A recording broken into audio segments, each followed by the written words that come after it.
বিসমিল্লাহির রহমানির রহিম।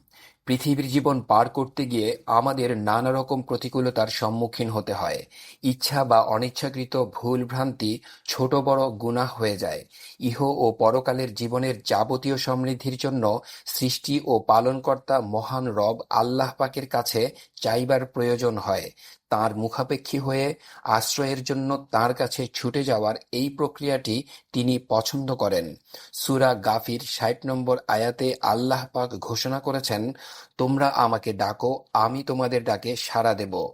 আনাস রাদিয়াল্লাহু আনহু হতে বর্ণিত, আমি রাসূলুল্লাহ সাল্লাল্লাহু আলাইহি ওয়াসাল্লামকে বলতে শুনেছি, আল্লাহ পাক বলেন, হে আদম সন্তান, তুমি যতদিন পর্যন্ত আমার কাছে দোয়া এবং প্রার্থনা করতে থাকবে, আমি ততদিন তোমার গুনাহ মাফ করতে থাকব। তুমি যাই করে থাকো না কেন, আমি সেদিকে ভ্রূক্ষেপ করব না। তুমি যদি পৃথিবী পরিমাণ গুনাহ নিয়ে আমার কাছে আসো এবং আমাকে কারো সাথে শরিক না করো, তাহলে আমিও সমপরিমাণ ক্ষমা নিয়ে তোমার কাছে আসব। সুনানে তিরমিজি, হাদিস নাম্বার ৩৫৪০। আমাদের নানা রকম প্রয়োজন ও গুনাহ মাফে আল্লাহর কাছে চাইবার এবং প্রার্থনা করার কিছু আদব নিয়ে আজকের আলোচনা। ১. আল্লাহর প্রতি পূর্ণ আস্থা ও বিশ্বাসের সাথে দোয়া করা।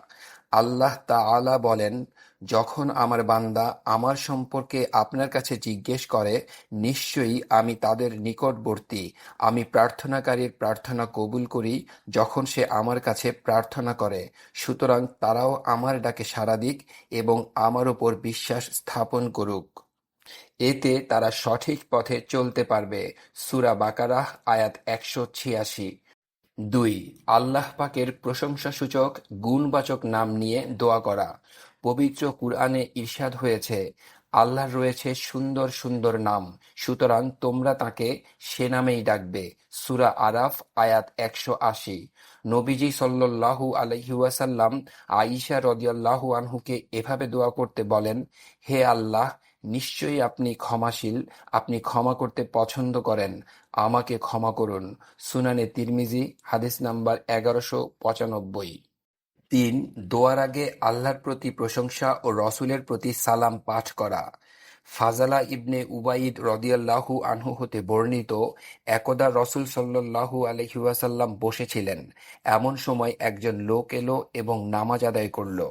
এরপর সে দোয়া করল, হে আল্লাহ, আমাকে ক্ষমা করে দিন, আমার প্রতি দয়া করুন। নবীজি তাকে বললেন, হে নামাজি, তুমি তাড়াহুড়ো করলে। নামাজ শেষে তুমি আল্লাহর জন্য উপযুক্ত প্রশংসা এবং আমার প্রতি দরুদ পাঠ করবে, অতঃপর তুমি দোয়া করবে। সুনানে তিরমিজি, হাদিস নাম্বার ৩৪৭৬।